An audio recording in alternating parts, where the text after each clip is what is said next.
Welcome to the Learning Pines YouTube. We hope this video helps. You begin by blooming gelatin so the jelly sets reliably. This is critical. Once blooming, whisk cocoa into 1/2 cup hot water to avoid lumps and dissolve sugar. You now heat 1/2 cups milk gently to 60-70 degrees C. Too hot will degrade gelatin. Make sure to temper by adding a small ladle of hot milk to the cocoa mix, then combine everything. Stir until homogeneous. You're aiming for a smooth, chocolatey base ready for setting.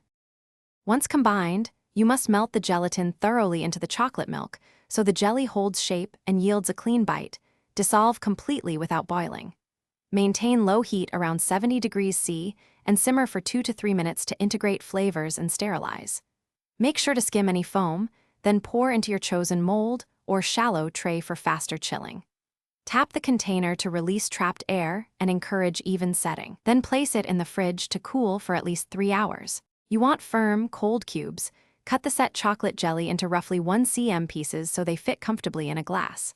Once done, mix 1 cup milk or milk alternative with 1-2 tablespoons sweetener and ice. Taste and adjust sweetness. Pour the milk over the jelly, stir gently to avoid melting it too fast, and top with shavings or mint. If the jelly is too soft, chill longer or increase gelatin by 0.51 tsb next time. That fixes weak set quickly. Thanks for watching. Consider subscribing if we helped you.